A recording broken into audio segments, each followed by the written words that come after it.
Welcome to the story. Don't forget to like, subscribe, and support me.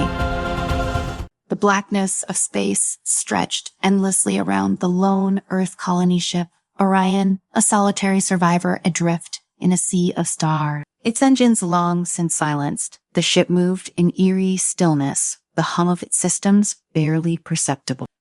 Inside, the surviving crew and passengers clung to the fragile hope that somewhere in this vast unknown, they might find sanctuary. Captain Sarah Kendrick stood on the observation deck, her hands clasped tightly behind her back as she gazed out at the uncharted galaxy ahead. Her eyes, hardened by the recent war, scanned the stars as though she could find answers among them.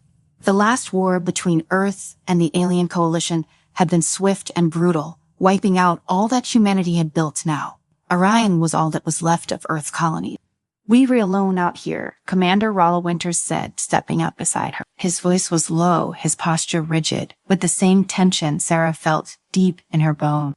Sarah, didn't he respond immediately? She had the same thought countless times since their ship had slipped away from the burning remnants of their home. But it wasn't something she could give voice to. Not now, not with the weight of hundreds of lives depending on her.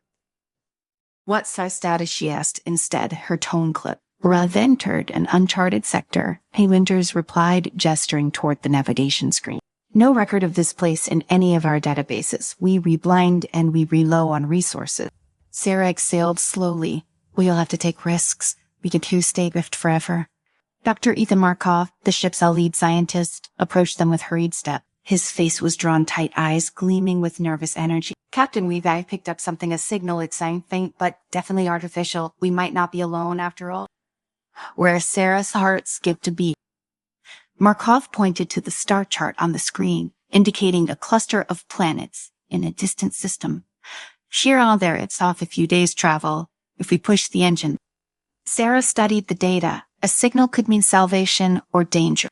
They had no way of knowing what awaited them in this unknown star system, but they couldn't afford to ignore the possibility of help. "Set a course," she ordered, and informed the crew.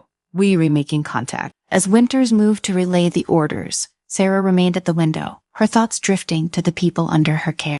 They were the last of humanity, a fragile remnant caught in the crossfire of alien powers far beyond their understanding. The weight of that responsibility pressed heavily on her shoulders, but she knew there was no turning back now.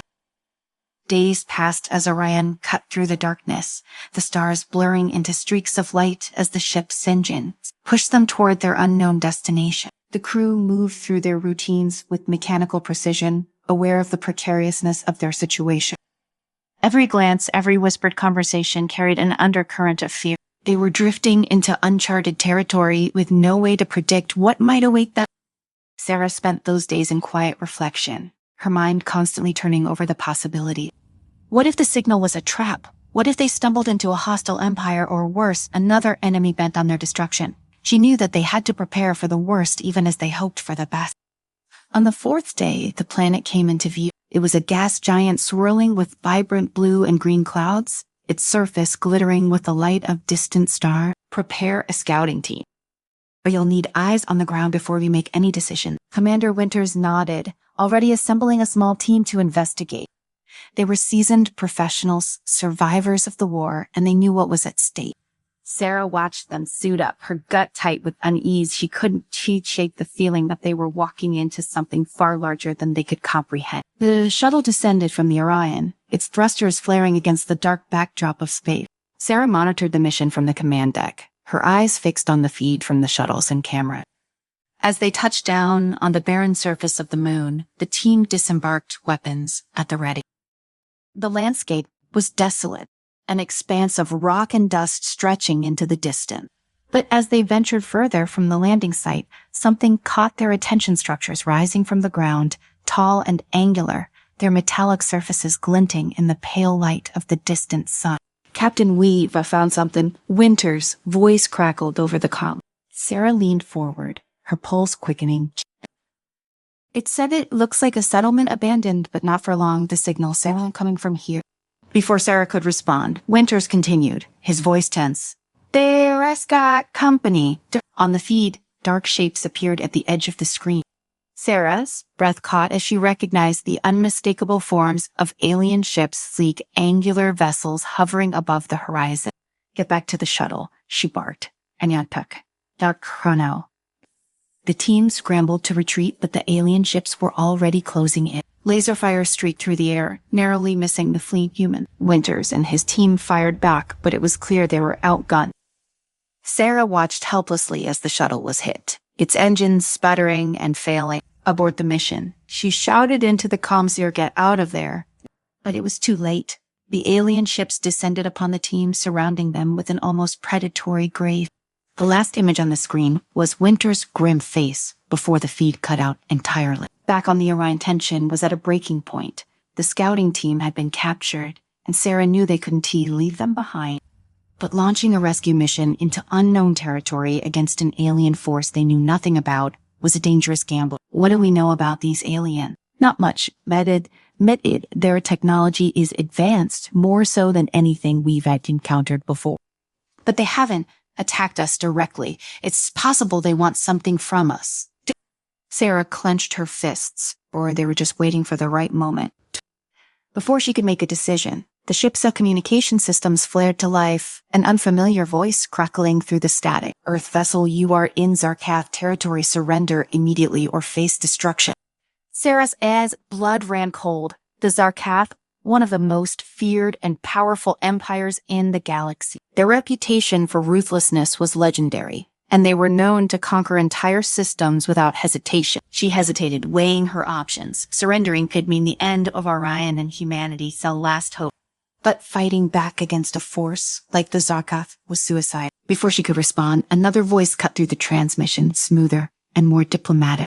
"This is Ambassador Rylis of the Illyrian Confederacy, Earth vessel. We offer you protection and safe harbor within our borders. Do not engage with the Zarkath." Two alien powers, each offering vastly different fates. Sarah's mind raced as she considered the implication. The Zarkath would likely strip the ship for its technology and enslave the crew, while the Illyrians, though less militaristic, were fragmented and weak. Neither option guaranteed survival, but one thing was clear: they were caught in the middle of a galactic power struggle.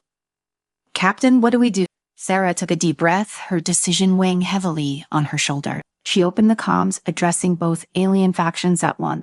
"This is Captain Sarah Kendrick of the Earth colony ship Orion. We do not seek conflict. However, we will not submit to any force. We are prepared to negotiate with both the Zarkath and the Illyrians on equal terms." There was a long pause, and for a moment, Sarah feared she had overplayed her hand. But then the Zarkath commander responded, his voice laced with disdain.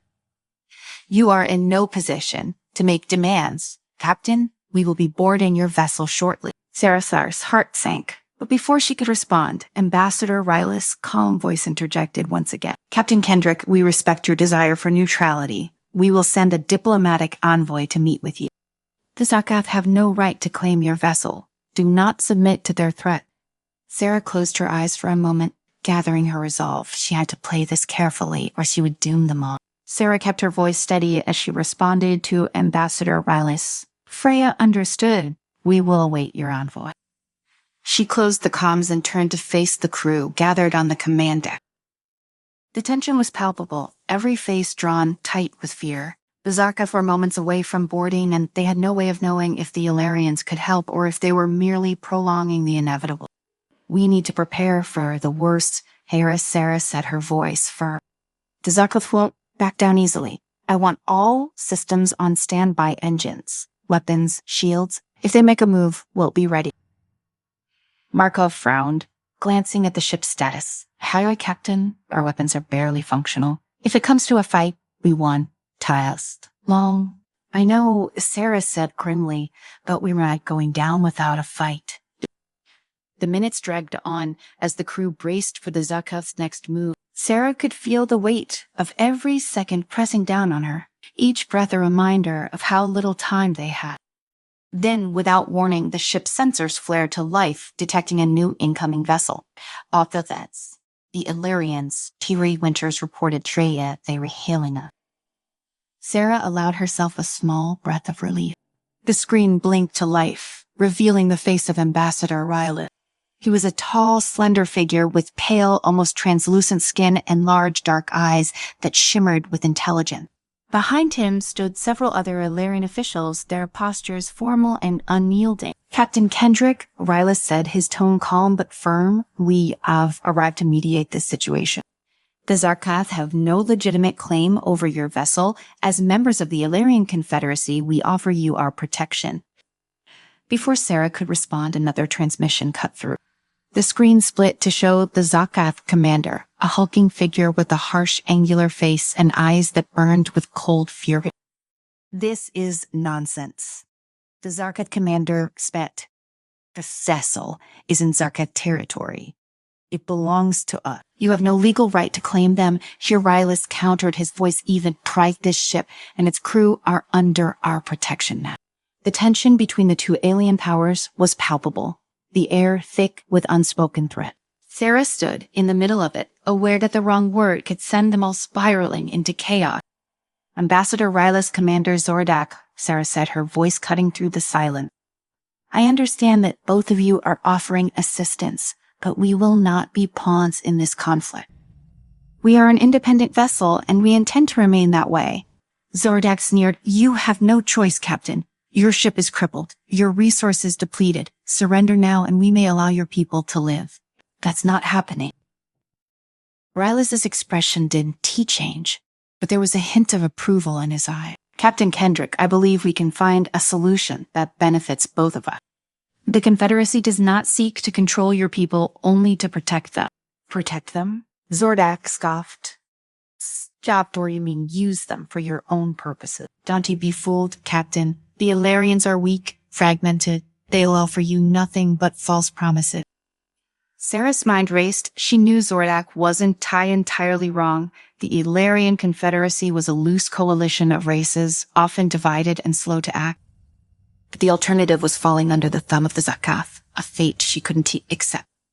Before she could respond, the lights on the command deck flickered. A loud hum reverberated through the ship, followed by a series of warning alarms.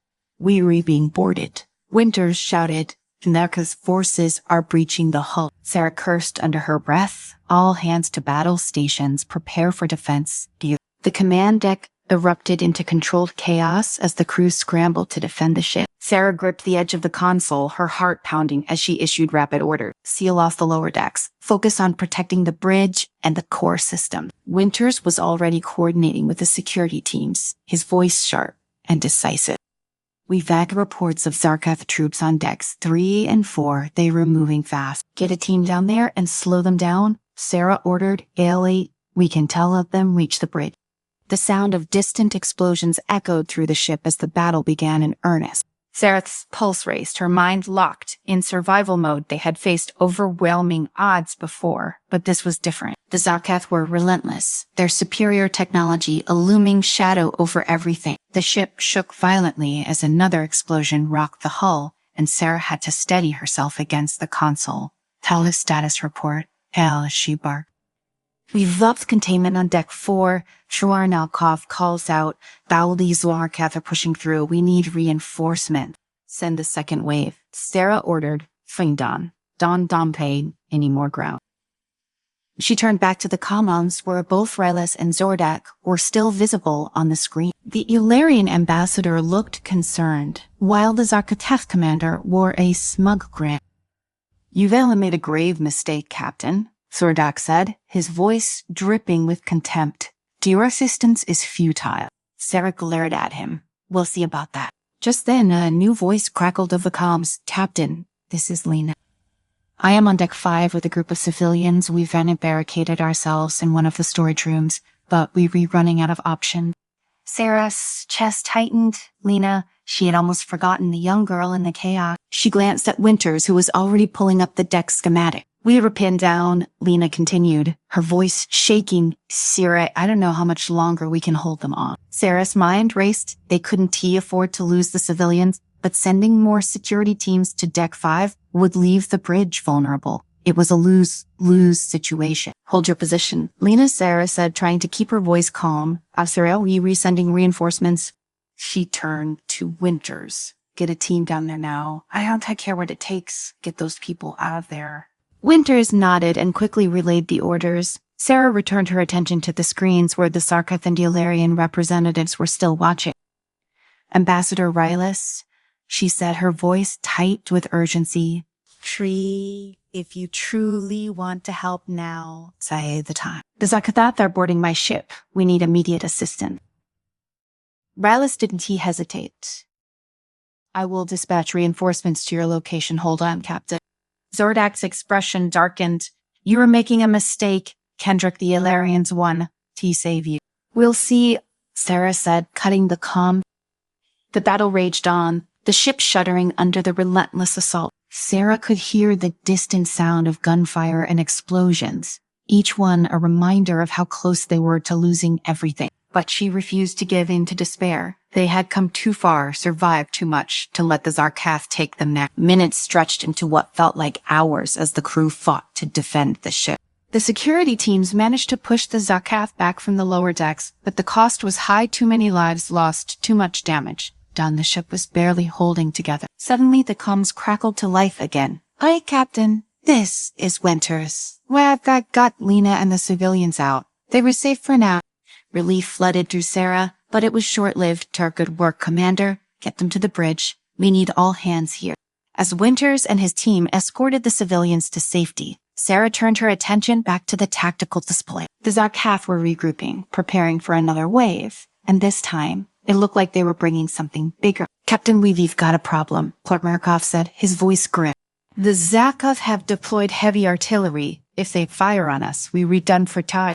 Sarah's heart sank. They had fought so hard, but it seemed like the end was inevitable. She could see the tension in her crew, the fear in their eyes as they realized how dire the situation was.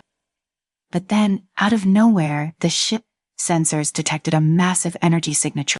Sarah glanced at the display, her eyes widening in disbelief. It's at the Ilarians, Markov said, his voice filled with awe. Davis sent reinforcements, and they were engaging the Zarketh. Sarah stared at the screen as the Ilarian ship swooped in, firing on the Zarketh forces with pinpoint precision. The Zarketh, caught off guard, scrambled to respond, but the Ilarians were relentless. The tide of the battle turned in an instant. The Zarketh ships retreated, their forces pulling back as the Ilarians pressed the attack. Sarah watched in stunned silence as the enemy that had seemed so unstoppable moments ago was forced to retreat. When it was over, the Ilarians hailed the Iran once more. Ambassador Rylus appeared on the screen, his expression calm but resolute. You fought well, Captain, he said, but this battle is far from over. The Zarketh will return, and when they do, they will be stronger. You need allies. Sarah nodded slowly, the weight of the situation sinking in. I know. Rylus' gaze softened. A confederacy can offer you that alliance. Not as conquerors, but as partners. Together, we can ensure that your people survive. Sarah glanced around at her crew, at Winters, at Markov, at the exhausted faces of those who had fought so hard to defend their home. They were battered, bruised, and barely holding on, but they were still here, still fighting. We'll need time to consider your offer, Halate, Sarah said carefully. Stop, know this. We want to be anyone's sign. Rylus smiled faintly. As the commons went dark, Sarah turned to her crew, her heart heavy with the knowledge of what lay ahead. The Zarketh would return. The battle for their survival had only just begun. But for now, they'd won a small victory, and that was enough.